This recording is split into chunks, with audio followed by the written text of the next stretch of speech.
나는 파산하지 않았어. 480억은 그대로 있어. 태곤이 충격적인 발표를 했습니다. 뭐라고요? 그게 무슨 말씀이세요? 우리를 속이신 거예요? 도윤과 서진이 충격에 빠져 소리치듯 물었습니다.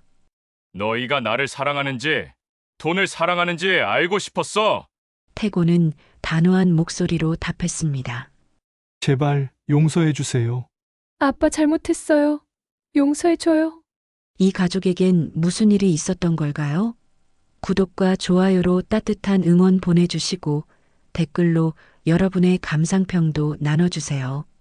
자, 그럼 480억 자산가가 왜 거짓 파산 선언을 했는지 그 이야기 함께 하시죠. 새벽 5시 반 서울 한남동의 거대한 저택에서 알람이 울리기도 전에 김태곤은 눈을 떴습니다. 80세의 나이에도 불구하고 그의 몸은 시계처럼 정확했죠. 수십 년간 쌓아온 습관이란 것이 이렇게 무서운 것인지 나이가 들어서야 실감하게 되었습니다. 창밖으로 보이는 정원은 여전히 어둠에 쌓여 있었지만 태곤은 이미 운동복으로 갈아입고 있었습니다.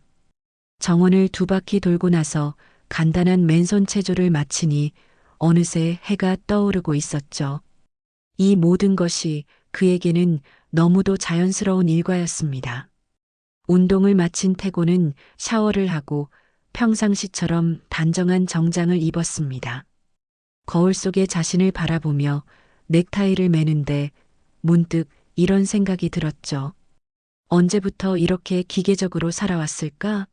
매일 같은 시간, 같은 루틴, 같은 옷차림. 모든 것이 완벽하지만 어딘가 공허했습니다. 회장님, 아침 식사 준비가 되었습니다. 가정부 김 씨가 정중하게 인사를 건넸습니다. 태곤은 가벼운 목례로 답하며 식당으로 향했죠. 넓은 식당에는 정갈하게 차려진 한식 아침상이 놓여 있었습니다.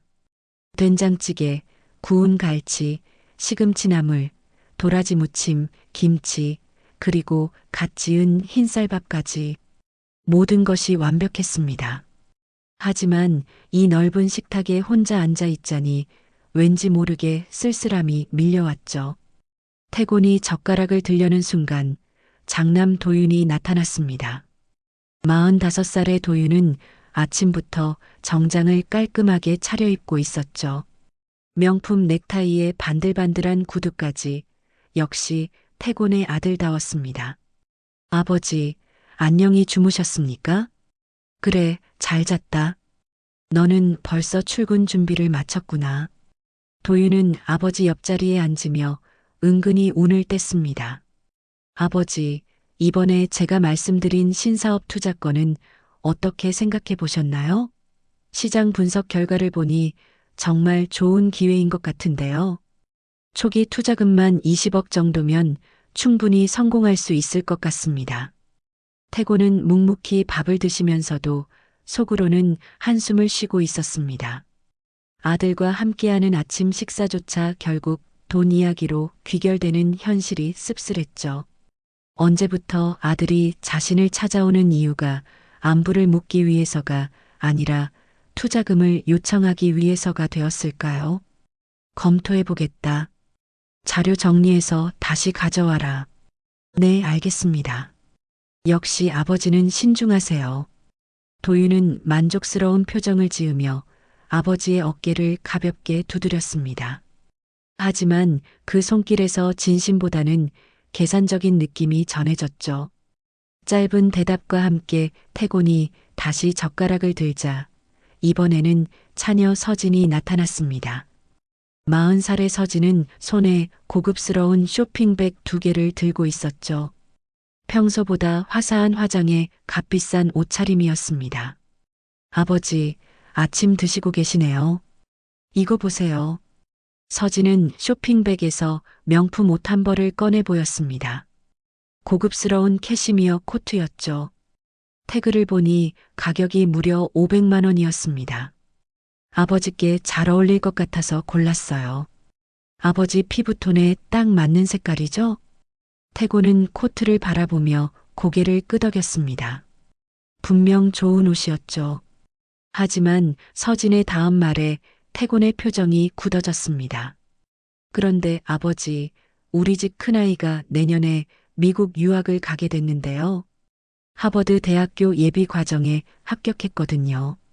그런데 유학비가 만만치 않네요. 1년에 8천만 원 정도 들어갈 것 같은데 혹시 아버지께서 도움을 주실 수 있을까요? 태곤은 젓가락을 내려놓았습니다. 아침도 제대로 먹기 전에 벌써 두 번째 돈 이야기였죠. 그는 겉으로는 미소를 지었지만 속으로는 깊은 한숨을 삼켜야 했습니다. 그래, 알겠다. 나중에 자세히 이야기하자. 감사해요, 아버지. 역시 아버지가 최고예요. 우리 아이도 할아버지 덕분에 꿈을 이룰 수 있게 됐네요. 서진은 환한 미소를 지으며 아버지의 어깨를 가볍게 두드렸습니다. 하지만 그 미소 뒤에 숨겨진 계산적인 표정을 태곤은 놓치지 않았죠. 마치 목적을 달성한 사람의 만족스러운 얼굴 같았습니다. 두 자녀가 나간 후 혼자 남은 태곤은 찬밥이 된 아침을 바라보며 생각에 잠겼습니다. 언제부터였을까요? 아이들이 자신을 찾아오는 이유가 안부를 묻기 위해서가 아니라 무언가를 얻기 위해서가 된 것이 다들 나를 사랑하는 건지 내 돈을 사랑하는 건지 이제는 정말 헷갈린다. 태곤은 혼잣말을 중얼거리며 젓가락을 다시 들었습니다. 하지만 음식은 이미 식어 있었고 마음 한편에는 말로 표현할 수 없는 공허함이 자리 잡고 있었죠. 오전에는 회사에서 중요한 회의가 있었습니다.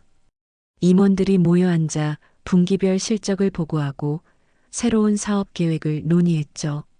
모든 사람이 태곤의 눈치를 보며 말했고 그의 한마디 한마디에 고개를 끄덕였습니다. 하지만 그 모든 것이 진심인지 아닌지는 알 수 없었습니다. 오후가 되자 회사에서 또 다른 연락이 왔습니다. 중국 진출 프로젝트가 성공적으로 마무리되어 또다시 몇십억의 수익이 발생했다는 소식이었죠. 비서는 축하한다고 했지만 태곤의 마음에는 기쁨보다는 회의감만 더해갔습니다. 저녁 무렵 태곤은 서재에 혼자 앉아 창밖을 바라보았습니다.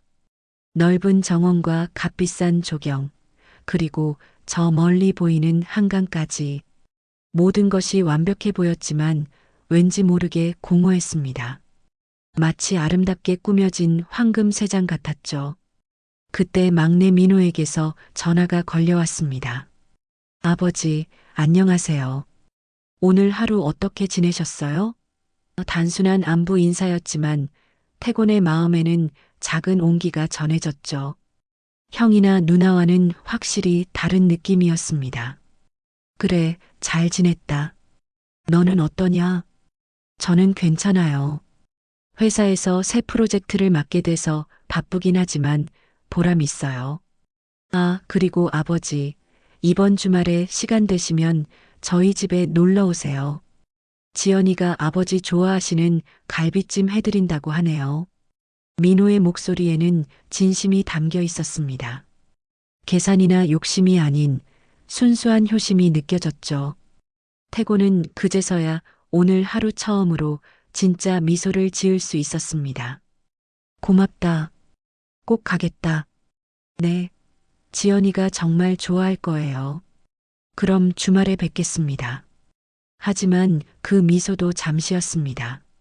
전화를 끊고 나서 다시 혼자가 된 태곤의 마음에는 더 큰 의문이 자리 잡았죠. 과연 자신을 진심으로 사랑하는 사람이 몇이나 될까? 만약 자신이 가진 모든 것을 잃는다면 과연 누가 남아있을까? 태곤은 서재 한쪽 서랍에서 오래된 사진첩을 꺼냈습니다. 젊은 시절의 사진들이 가득했죠. 가난했지만 행복했던 그 시절, 진심으로 자신을 사랑해주는 사람들이 있었던 그 시절 말입니다. 그날 밤 태곤은 잠들기 전까지 그 생각을 떨쳐낼 수 없었습니다. 완벽해 보이는 하루에 생긴 작은 균열이 점점 커져가고 있었죠. 그리고 그 균열 속으로 의심과 회의가 스며들고 있었습니다. 그날 밤 태고는 좀처럼 잠이 오지 않았습니다. 침대에 누워서도 계속 뒤척이며 낮에 있었던 일들을 되새겼죠. 도윤의 투자 요청, 서진의 유학비 부탁, 모든 것이 머릿속에서 맴돌았습니다. 결국 태고는 침대에서 일어나 서재로 향했습니다. 깊은 밤 조용한 서재에서 그는 위스키 한 잔을 따라 놓고 천천히 마시기 시작했죠. 알코올이 목구멍을 타고 내려가면서 복잡한 마음이 조금씩 정리되는 것 같았습니다. 서재 한쪽 책장에는 오래된 앨범들이 꽂혀 있었습니다. 태고는 그중 가장 낡은 앨범 하나를 꺼내어 책상 위에 펼쳤죠. 첫 페이지에는 20살 무렵의 자신이 있었습니다. 누더기 같은 옷을 입고 있었지만 눈빛만은 반짝반짝 빛나고 있었죠. 참 순수했었는데. 태고는 혼잣말을 중얼거리며 페이지를 넘겼습니다. 젊은 시절 친구들과 함께 찍은 사진, 첫 번째 작은 가게를 열었을 때의 기념사진, 그리고 아내와의 결혼사진까지. 모든 사진 속의 사람들은 가난했지만 진심으로 행복해 보였습니다. 특히 눈에 띄는 사진이 하나 있었죠. 30살 무렵 태곤이 친구들과 함께 작은 국수집에서 찍은 사진이었습니다. 테이블 위에는 소주 한 병과 간단한 안주만 있었지만 모든 사람의 얼굴에는 진짜 웃음이 가득했습니다. 그때는 누구도 태곤의 돈을 바라지 않았죠. 그저 친구로서, 사람으로서 함께 시간을 보내는 것만으로도 충분히 행복했던 시절이었습니다. 그때가 진짜 행복했던 것 같은데. 태곤은 사진을 오래도록 바라보며 또 한 잔의 위스키를 마셨습니다. 그러다가 문득 이런 생각이 들었죠. 만약 지금 자신이 그때처럼 가난해진다면 과연 누가 곁에 남아있을까? 아이들은? 회사 사람들은? 지금 자신 주변에 있는 모든 사람들은? 그때 전화벨이 울렸습니다. 밤 11시가 넘은 시간이었는데 누가 전화를 걸었을까 싶어 발신자를 확인해 보니 최상국이었습니다. 태곤과 함께 어려운 시절을 보낸 오랜 친구이자 지금은 유명한 변호사가 된 상국이었죠. 태곤아, 잠깐 통화할 수 있나? 물론이지. 이 시간에 무슨 일이야? 사실 오늘 너희 도윤이를 만났거든. 그런데 그 친구가 하는 말을 들어보니 좀 걱정이 되더라고. 태곤의 표정이 굳어졌습니다. 도윤이가 뭐라고 했는데? 아버지 재산에 대해서 이것저것 물어보더라. 상속세는 어떻게 되는지, 미리 증여를 받는 방법은 없는지. 그런 식으로 말이야. 전화기 너머로 상국의 한숨소리가 들렸습니다. 태곤아, 내가 너랑 오랜 친구라서 하는 말인데 아이들이 너를 어떻게 생각하는지 한번 확인해 보는 게 좋을 것 같다. 태곤은 잠시 말없이 전화기를 들고 있었습니다. 친구의 말이 오늘 하루 종일 자신을 괴롭혔던 의구심과 정확히 일치했거든요. 상구가 만약에 말이야. 만약에 내가 모든 재산을 잃는다면 어떻게 될까? 갑자기 왜 그런 생각을 하는 거야? 그냥 궁금해서. 만약 내가 지금 가진 모든 것을 잃고 평범한 노인이 된다면 과연 누가 나를 진심으로 챙겨줄까 싶어서. 상국은 잠시 생각에 잠긴 듯 침묵했습니다. 그러다가 조심스럽게 입을 열었죠. 태곤아, 네가 진심을 알고 싶다면 방법이 있지 않겠나? 무슨 뜻이야? 파산을 위장하는 거지. 물론 진짜 파산하는 건 아니고 겉으로만 그렇게 보이게 하는 거야. 나는 변호사니까 그런 걸 꾸미는 방법을 알고 있거든. 태곤의 눈이 번뜩 빛났습니다. 상국의 제안이 마치 자신의 마음속 깊은 곳에 있던 생각과 일치하는 것 같았거든요. 어떻게 하는 건데? 언론에 파산 소식을 흘리는 거야. 가짜 부채 문서를 만들고 회사 매각서를 퍼뜨리고 집까지 경매에 나온 것처럼 꾸미는 거지. 물론 실제로는 모든 재산을 안전한 곳에 숨겨두고 말이야. 상국은 차근차근 계획을 설명했습니다. 기자들에게 정보를 흘리고 관련 서류들을 조작하고 심지어 채권자들까지 섭외해서 완벽한 파산 시나리오를 만드는 거야. 그러면 모든 사람이 내가 정말 망했다고 믿을 거야. 태고는 전화기를 들고 한참을 생각했습니다. 위험한 계획이었지만 동시에 자신이 가장 알고 싶어 했던 것을 확인할 수 있는 방법이기도 했죠. 만약 그렇게 한다면 얼마나 걸릴까? 준비 기간 포함해서 한 달 정도면 충분할 것 같은데. 하지만 태고나, 이건 정말 신중하게 생각해야 할 문제야. 한번 시작하면 되돌리기 어려우니까. 태고는 위스키 잔을 한 번 더 비우며 생각에 잠겼습니다. 정말로 이런 극단적인 방법까지 써야 할까? 하지만 다른 방법으로는 사람들의 진심을 알 수 없을 것 같았습니다. 상구가 좀 더 구체적으로 계획을 세워볼까? 정말로 할 생각이야? 응. 나는 정말 알고 싶어. 내 주변 사람들이 나를 사랑하는 건지, 내 돈을 사랑하는 건지. 상국은 한숨을 쉬었습니다. 알겠어. 그럼 내일 만나서 자세한 이야기를 해보자. 하지만 태고나, 정말 마지막까지 신중하게 생각해봐. 전화를 끊은 후 태고는 다시 앨범을 바라보았습니다. 가난했지만 행복했던 그 시절의 사진들이 지금과는 너무 대조적으로 보였죠. 그때는 모든 것이 진짜였습니다. 진짜 웃음, 진짜 우정, 진짜 사랑. 태고는 마지막 위스키 한 잔을 마시며 결심을 굳혔습니다. 이제 진실을 알아볼 때가 온 것 같았습니다. 설령 그 결과가 자신에게 상처가 되더라도 거짓 속에서 사는 것보다는 나을 것 같았거든요. 진짜와 가짜를 구별할 때가 왔구나. 태고는 혼잣말을 중얼거리며 앨범을 덮었습니다. 내일부터 그의 인생에는 새로운 장이 시작될 예정이었습니다. 모든 것을 잃고 나서야 진짜로 얻을 수 있는 것들을 찾아가는 여정이 말이죠.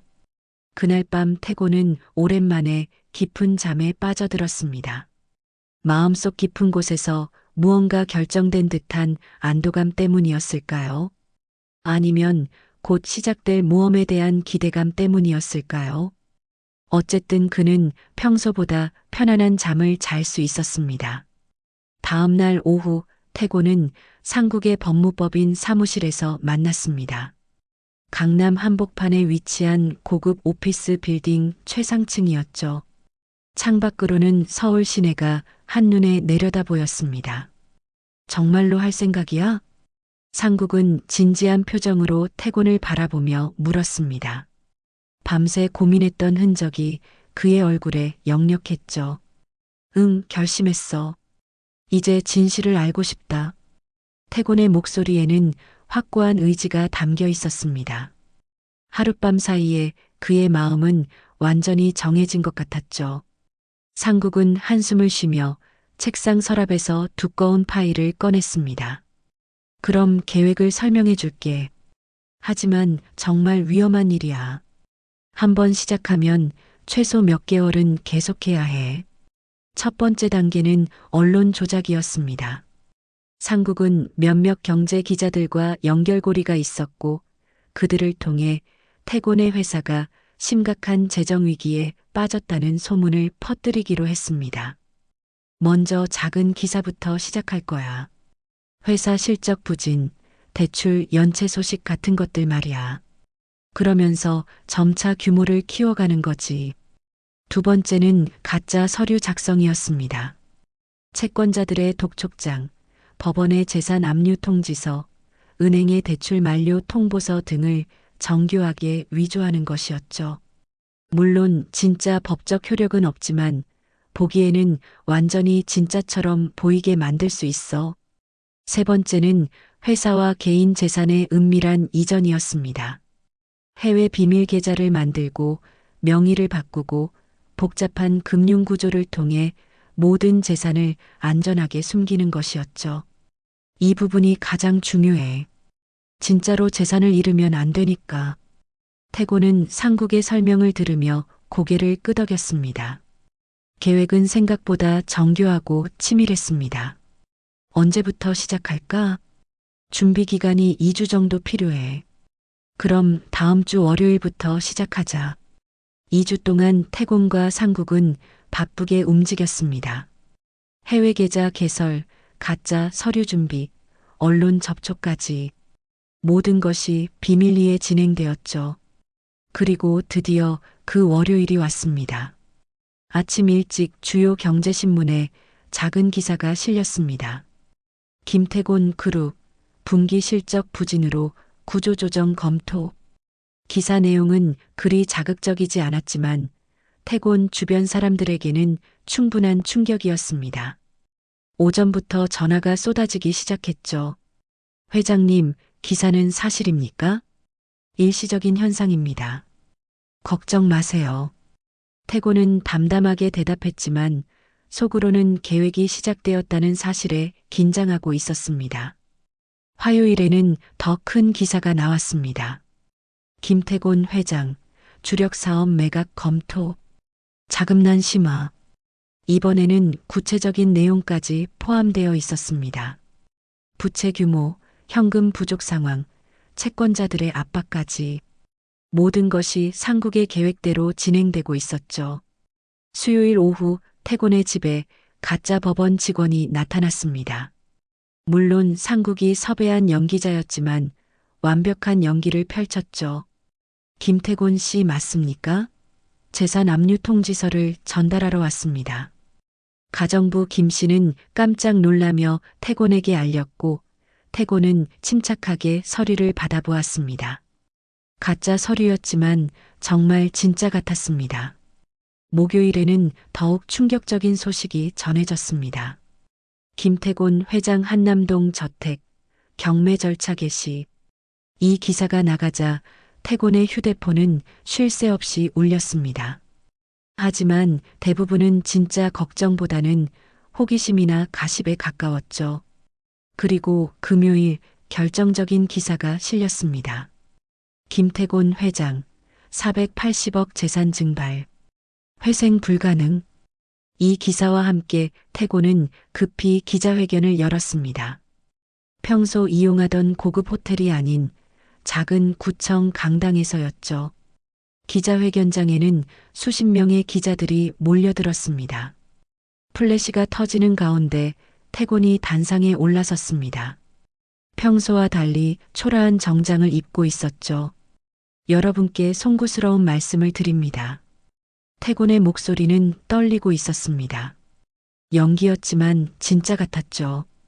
경영 부실로 인해 모든 것을 잃게 되었습니다. 투자해주신 분들, 믿어주신 분들께 정말 죄송합니다. 기자들은 쉴 새 없이 질문을 던졌습니다.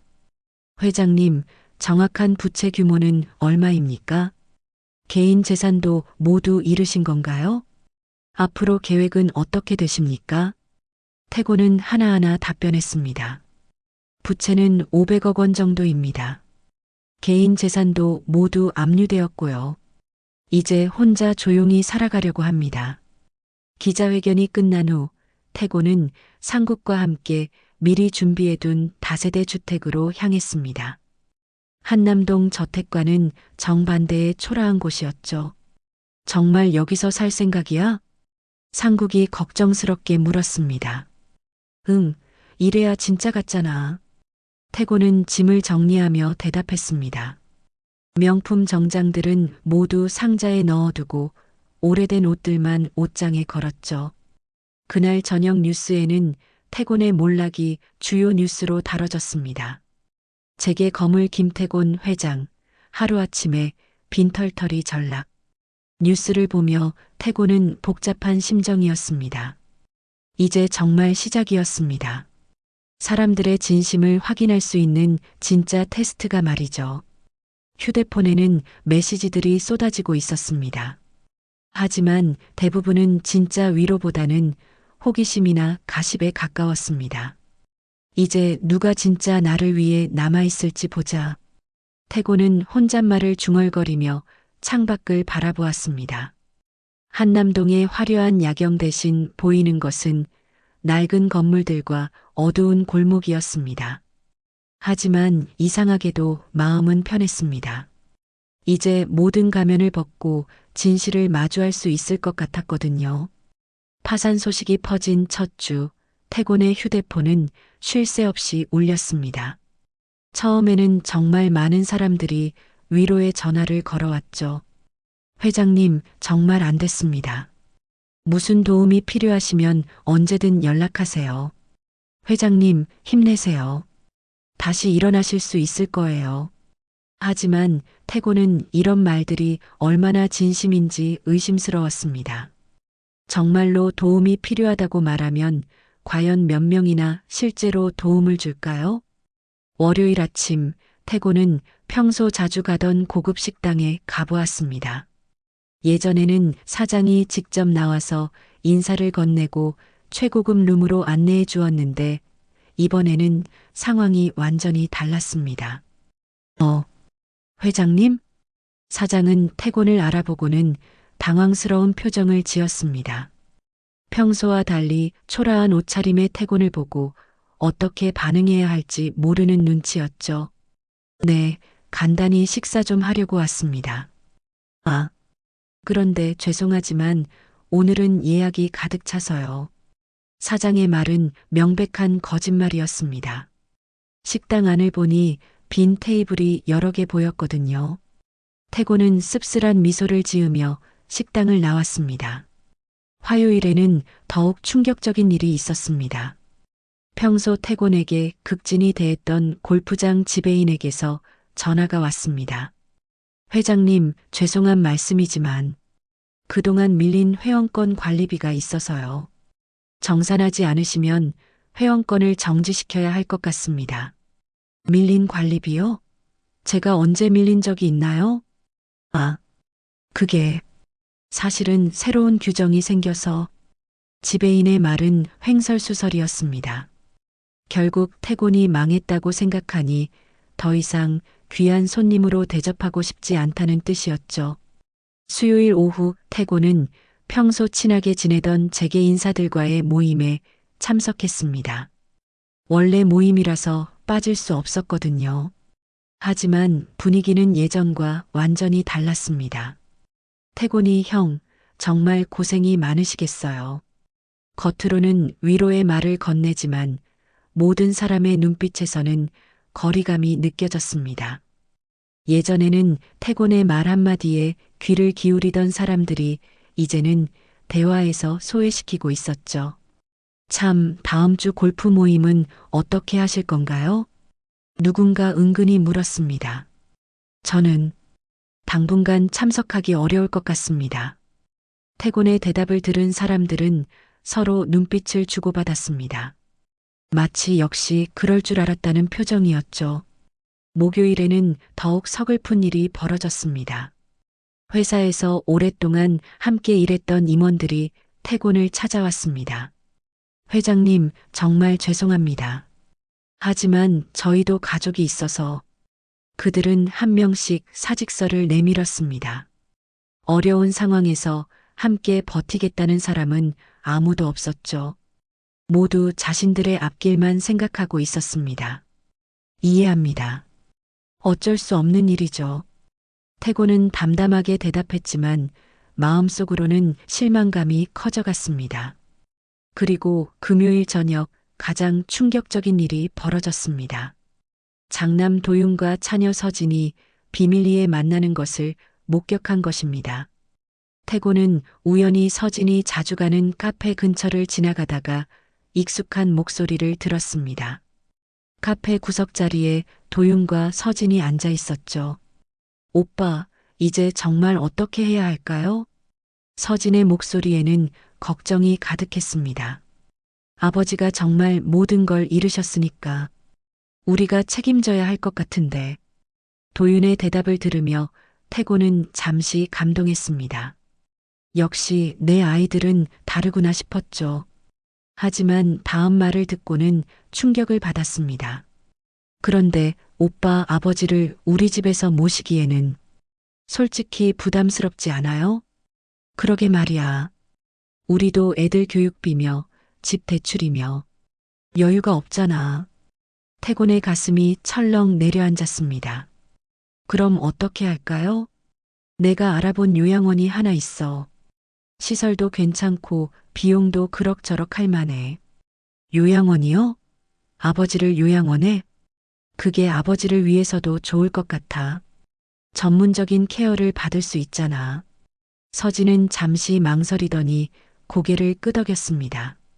그런데 비용은 어떻게 하죠? 반반씩 부담하자. 한 달에 200만 원 정도 들 텐데 우리가 100만 원씩 내는 거야. 100만 원씩이요? 그것도 부담스러운데. 그럼 어떻게 해? 우리 집에서 모실 거야? 아니에요. 100만 원씩 내죠. 하지만 나중에 민호도 부담하게 해야겠어요. 민호는 돈이 없잖아. 그래도 셋이서 나눠서 내는 게 맞죠.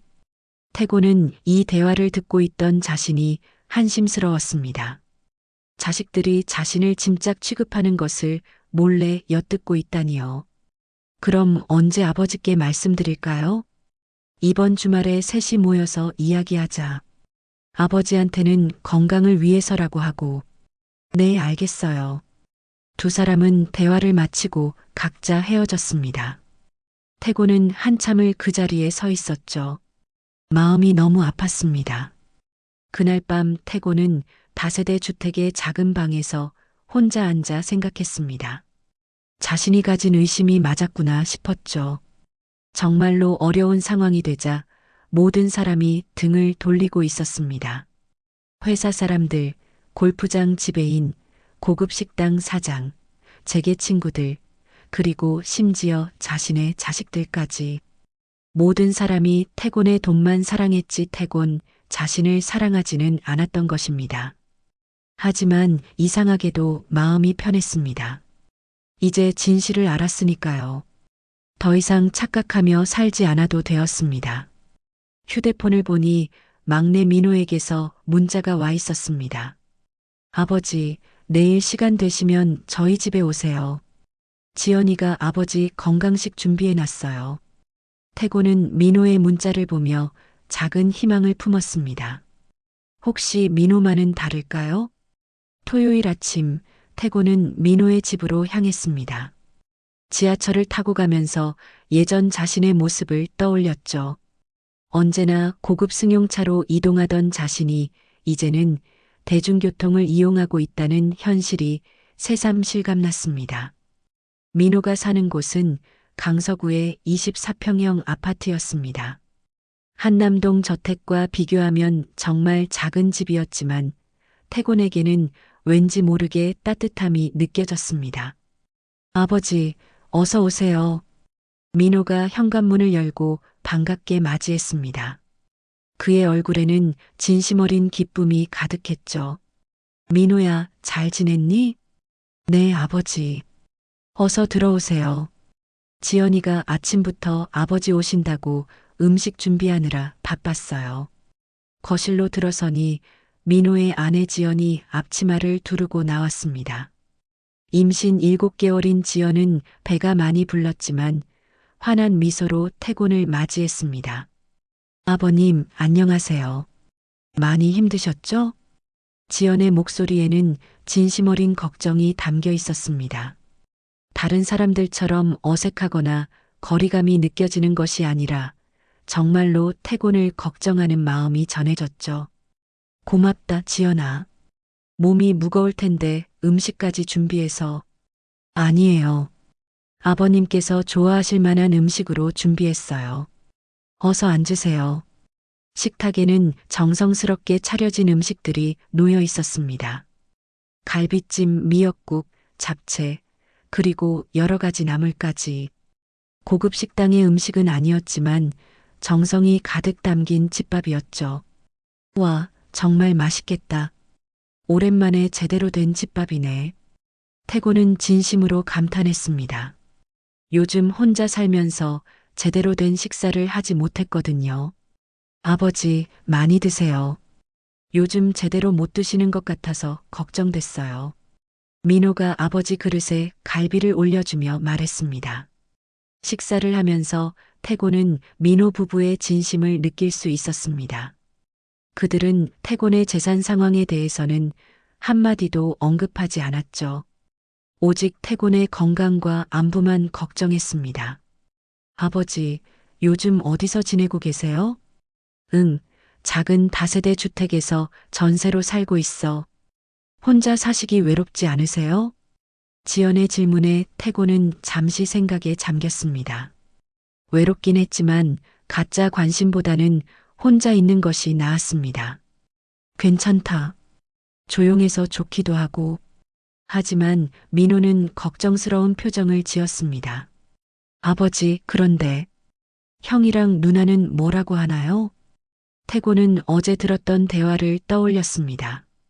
요양원 이야기를 해야 할까 말아야 할까 고민되었죠. 글쎄, 각자 바쁘니까.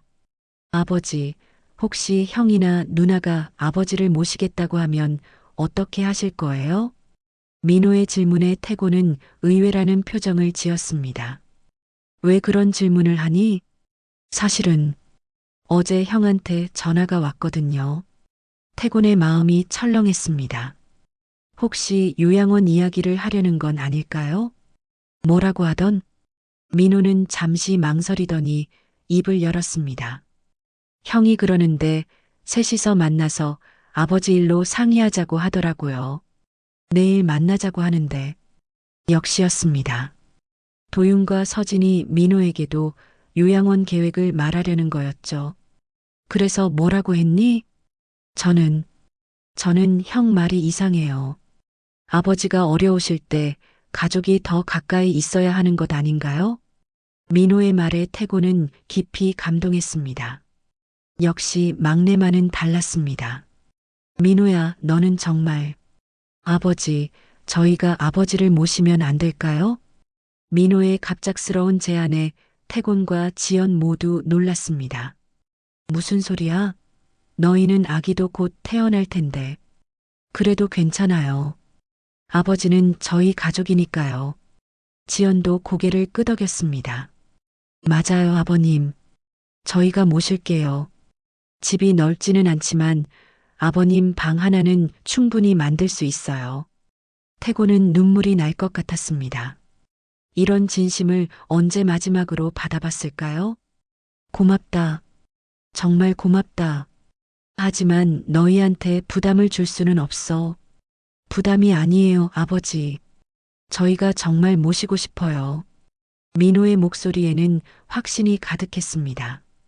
그때 지연이 조심스럽게 말했습니다. 아버님, 사실 저희도 아버님이 계시면 더 든든할 것 같아요. 특히 아기가 태어나면 아버님이 계시는 게 큰 도움이 될 거예요. 그러게요, 아버지. 저희 아이한테는 할아버지가 꼭 필요해요. 태곤은 더 이상 눈물을 참을 수 없었습니다. 이 젊은 부부가 보여주는 진심이 너무 고마웠거든요. 정말 괜찮겠니? 네, 아버지. 진심이에요. 그럼 잠시만 신세를 져도 될까? 신세가 아니라 가족이잖아요, 아버지. 민호의 말에 태곤은 마침내 눈물을 흘렸습니다. 오랜만에 흘리는 기쁨의 눈물이었죠. 고맙다, 정말 고맙다. 그날 오후 세 사람은 함께 태곤의 짐을 가지러 갔습니다. 민호는 작은 트럭을 빌려왔고 지연은 몸이 무거운데도 불구하고 함께 따라왔죠. 아버지 방은 여기로 하시면 돼요. 민호는 집에서 가장 볕이 잘 드는 방을 아버지 방으로 내주었습니다. 너희 방을 내줄 수는 없어. 괜찮아요. 저희는 거실에서 자면 돼요. 안 돼.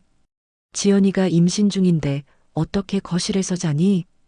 결국 작은 방을 태곤의 방으로 정했습니다. 비좁았지만 태곤에게는 궁전보다 소중한 공간이었죠. 그날 저녁 태곤은 민호네 집에서 처음으로 잠자리에 들었습니다. 작은 방이었지만 마음만은 평온했습니다. 벽 너머로 민호 부부가 나누는 대화가 들렸습니다. 여보, 정말 괜찮아? 아버님 모시는 거? 응, 괜찮아. 아버지가 많이 외로우셨을 것 같아. 나도 그렇게 생각해. 아버님이 계시면 우리도 더 든든할 거야. 태고는 이 대화를 들으며 마음이 따뜻해졌습니다. 역시 진심은 통하는 법이었죠. 그리고 내일 있을 형제들과의 만남을 생각했습니다. 과연 도윤과 서진이 어떤 반응을 보일까요? 민호가 아버지를 모시겠다고 하면 그들은 뭐라고 할까요? 태고는 내일이 기다려졌습니다. 이제 진짜 마지막 테스트가 남아 있었거든요. 다음 날 일요일 오후 세 형제는 민호네 집 근처 카페에서 만났습니다. 도윤과 서진은 평소보다 진지한 표정이었고 민호는 긴장한 듯 보였죠. 아버지는 어디 계세요? 도윤이 먼저 물었습니다. 집에서 쉬고 계세요. 우리끼리 먼저 이야기하자고 하셨거든요. 민호의 대답에 도윤과 서진은 서로 눈빛을 주고받았습니다. 그럼 바로 본론으로 들어가자. 아버지 일로 상의할 게 있어서 모였잖아. 도윤이 목소리를 낮추며 말했습니다. 형, 무슨 이야기예요? 민호야, 솔직히 말하자. 지금 아버지 상황이 어떤지 알고 있지? 네, 많이 힘드시죠. 그래. 그래서 우리가 아버지를 제대로 모셔야 한다고 생각해. 서진이 도윤의 말에 맞장구를 쳤습니다. 맞아요. 아버지가 혼자 계시기에는 너무 위험해요. 건강도 걱정되고. 민호는 두 사람의 말을 들으며 고개를 끄덕였습니다. 처음에는 정말로 아버지를 걱정하는 말인 줄 알았거든요. 그래서 우리가 찾아본 게 있어. 도윤이 핸드폰을 꺼내서 사진을 보여주었습니다. 여기 좋은 요양원이 하나 있어. 시설도 최신식이고 의료진도 충실해. 요양원이요? 민호의 표정이 굳어졌습니다. 응. 아버지 나이를 생각하면 전문적인 케어를 받는 게 좋을 것 같아. 서진도 거들었습니다. 그리고 우리 모두 바쁘잖아요. 제대로 아버지를 돌봐드리기 어려운 상황이고. 잠깐요, 형, 누나. 민호가 두 사람의 말을 끊었습니다. 아버지를 요양원에 보내자는 거예요? 보낸다는 표현은 좀 그렇고 더 나은 환경에서 지내시도록 하는 거지. 도윤의 말에 민호는 고개를 저었습니다. 안 돼요. 아버지는 요양원에 가시면 안 돼요. 왜? 뭐가 문제야? 아버지는 가족이 필요하세요. 지금 같은 상황에서 혼자 계시게 할 수는 없어요. 서진이 짜증스럽다는 표정을 지었습니다. 그럼 민호 너가 모실 거야? 너도 곧 아기 태어나는데? 네, 저희가 모실 거예요. 민호의 확고한 대답에 도윤과 서진은 당황했습니다. 야, 민호야. 현실적으로 생각해봐. 너희 집은 24평이잖아. 아기까지 태어나면 더 좁아질 텐데. 괜찮아요. 저희는 상관없어요. 그리고 비용은? 아버지 병원비며 생활비며. 너희가 감당할 수 있어? 도윤의 말에 민호는 잠시 망설였습니다. 솔직히 경제적으로는 부담이 되는 것이 사실이었거든요. 힘들겠지만 그래도 저희가 할 수 있는 만큼 해볼게요. 민호야, 감정적으로 생각하지 말고 이성적으로 판단해. 요양원이 아버지를 위해서도 더 좋다고. 서진이 설득하려 했지만 민호는 고개를 저었습니다.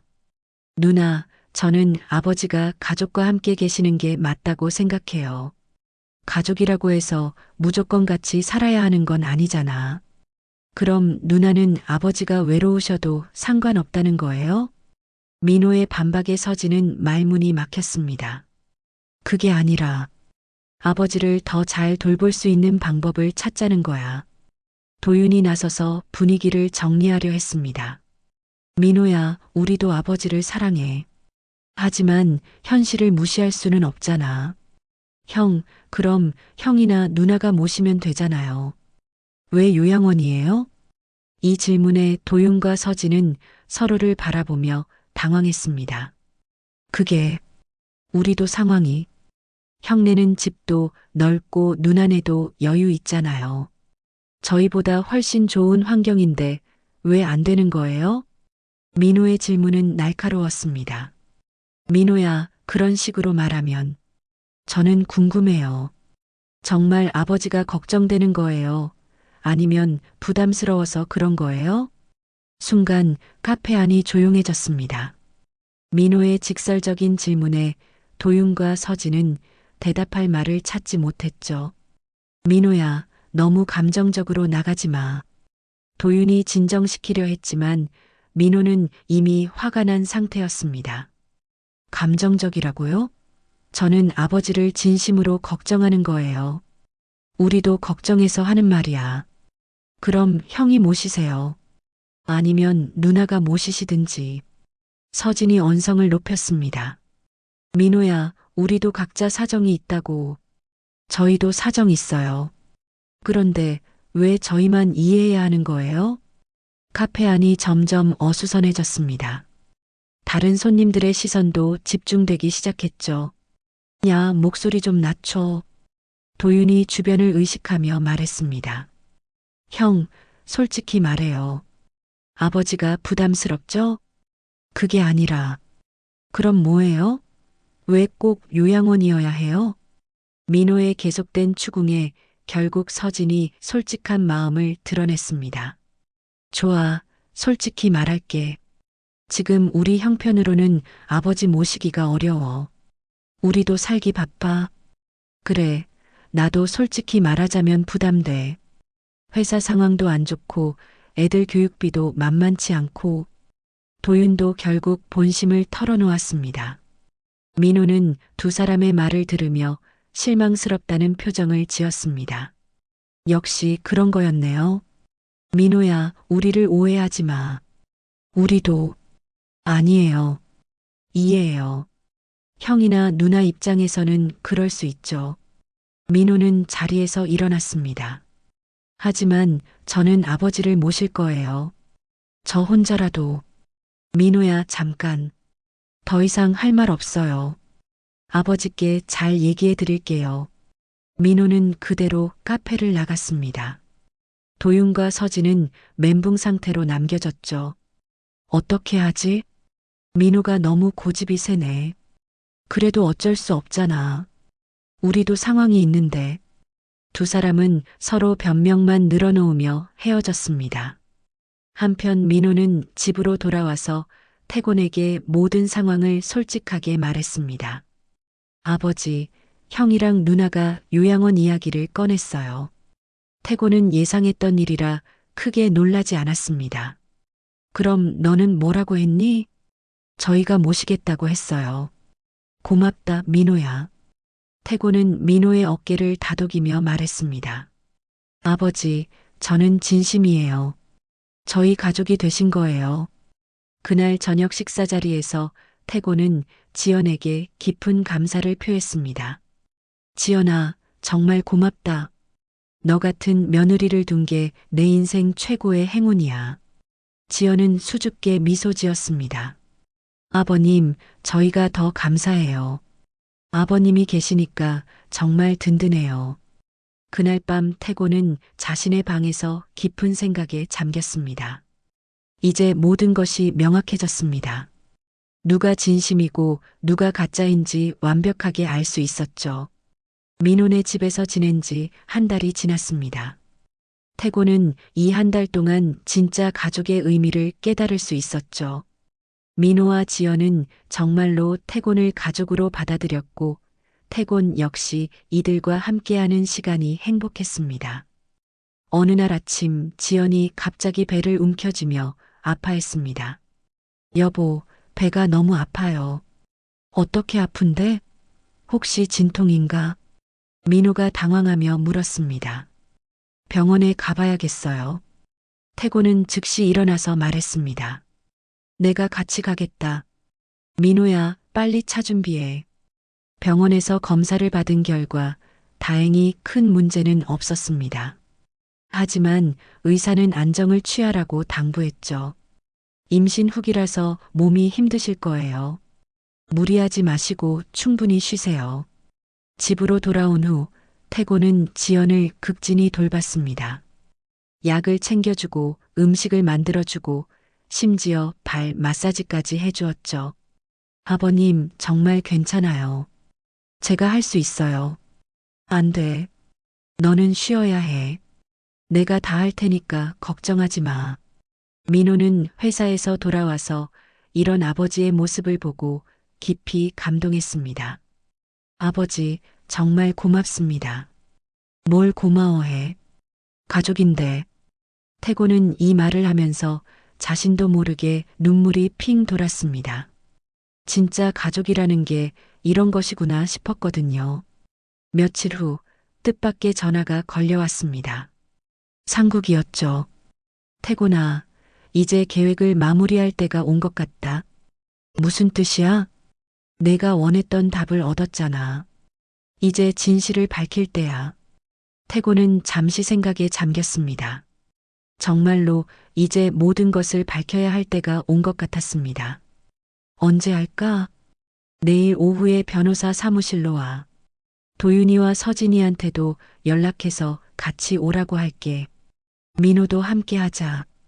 물론이지. 다음 날 오후 강남에 있는 상국의 법무법인에 네 사람이 모였습니다. 도윤과 서진은 왜 갑자기 변호사 사무실에 오라고 했는지 궁금해했죠. 최 변호사님, 무슨 일로 저희를 부르셨나요? 도윤이 먼저 물었습니다. 내 아버지가 할 말이 있다고 하셔서요. 상국은 태곤을 바라보며 말했습니다. 태곤은 세 자녀를 차례로 바라보았습니다.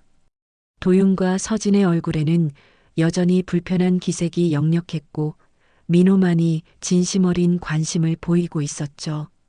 먼저 너희들에게 사과하고 싶다. 태곤이 입을 열었습니다. 아버지, 갑자기 사과는 왜 하세요? 서진이 의아해하며 물었습니다. 사실 내가 거짓말을 했다. 거짓말이요? 도윤의 표정이 굳어졌습니다. 태곤은 깊은 숨을 쉬고 나서 폭탄 선언을 했습니다. 나는 파산하지 않았다. 지금도 480억은 그대로 있다.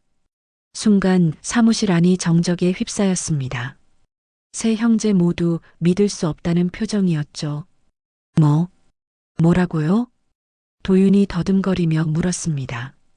모든 것이 연극이었다. 파산도 재산 압류도 모든 것이 가짜였어. 서진이 자리에서 벌떡 일어났습니다.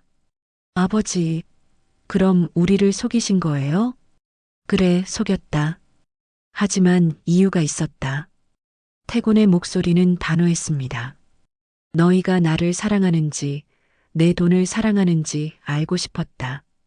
도윤의 얼굴이 창백해졌습니다. 아버지, 그럼 그동안 너희가 보여준 모든 것이 진짜 너희 마음이었다. 태곤은 상국에게 유언장을 가져오라고 손짓했습니다. 이제 내 결정을 발표하겠다. 상국이 봉인된 유언장을 꺼내서 읽기 시작했습니다. 김태곤의 유언장. 내전 재산 480억 원은 모두 막내 민호와 며느리 지연에게 상속한다. 도윤과 서진은 동시에 소리쳤습니다. 아버지, 이건 너무하지 않아요? 저희도 아버지 자식인데. 하지만 태곤은 냉정했습니다. 너희는 내가 어려울 때 요양원에 보내려고 했잖아. 그게 너희의 진심이었어. 아버지, 그건 아버지를 위해서. 거짓말하지 마. 너희가 부담스러워했다는 걸 다 들었다. 도윤과 서진은 할 말을 잃었습니다. 태곤은 계속해서 말했습니다. 민호와 지연은 내가 아무것도 없을 때도 진심으로 나를 받아들였다. 그게 진짜 가족이야. 민호는 믿을 수 없다는 표정으로 아버지를 바라보았습니다. 아버지, 정말 괜찮으세요? 저희는. 민호야, 너는 자격이 있어. 너희는 내 돈이 아니라 나 자신을 사랑했으니까.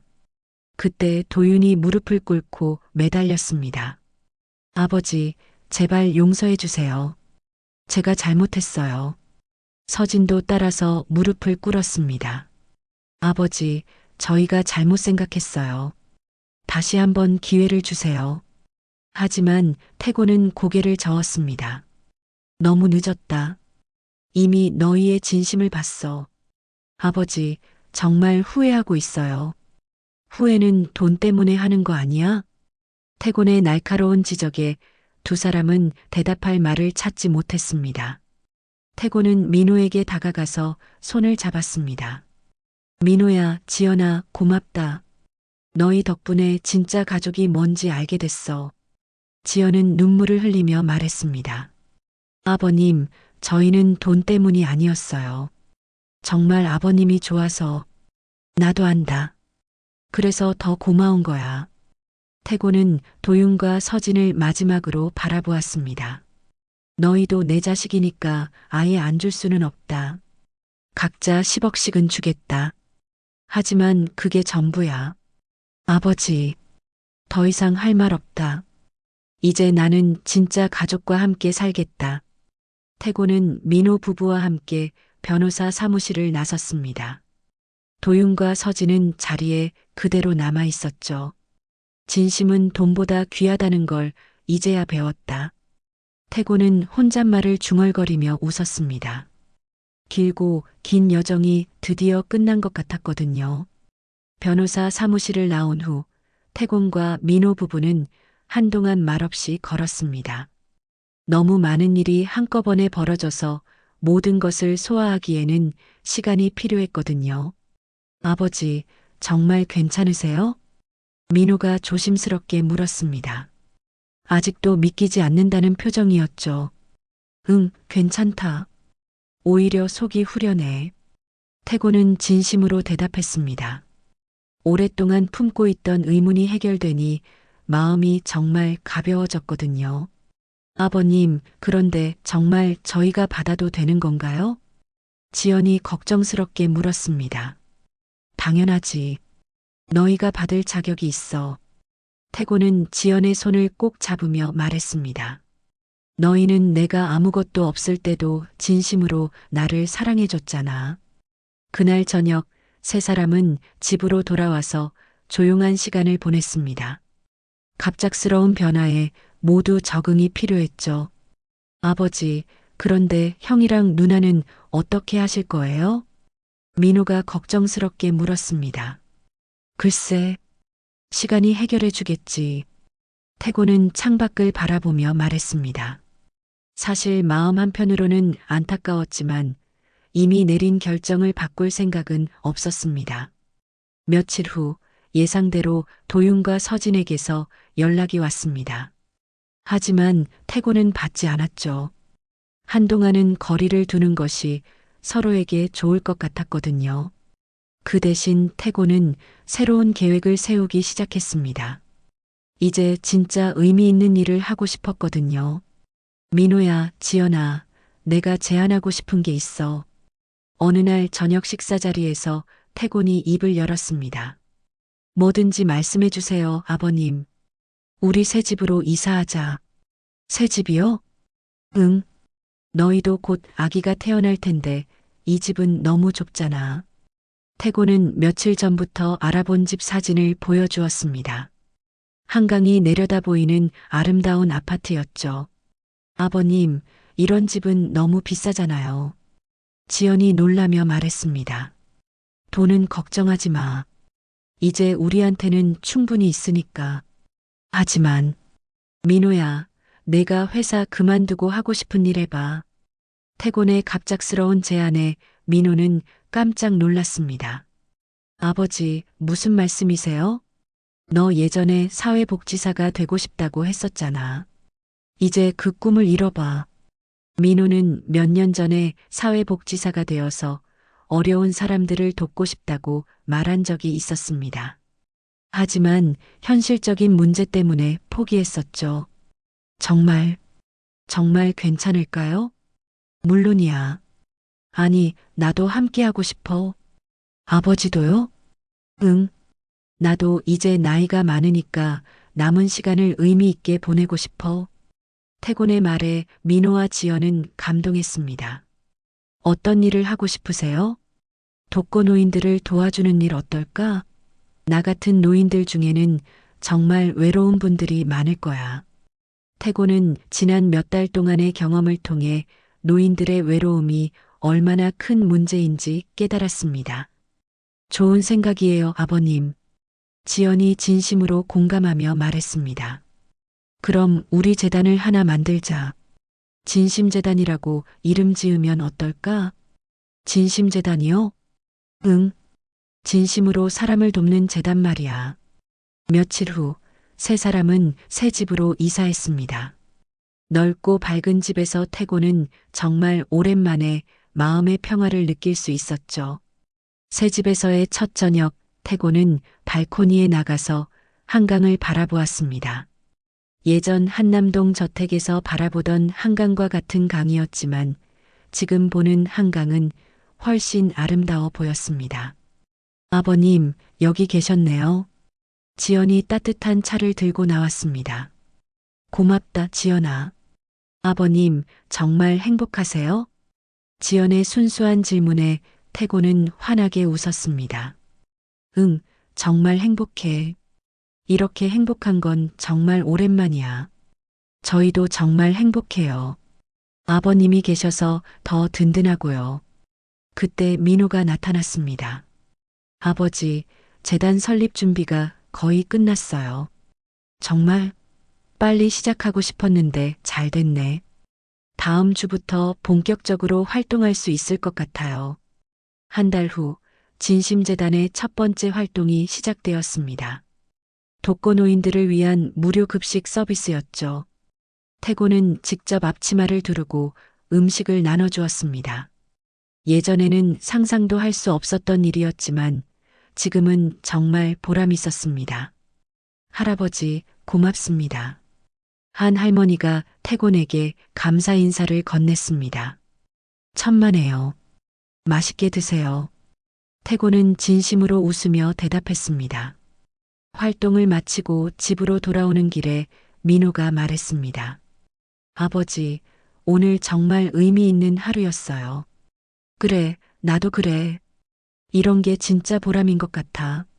그때 지연에게서 전화가 왔습니다. 여보, 병원에서 연락 왔어요.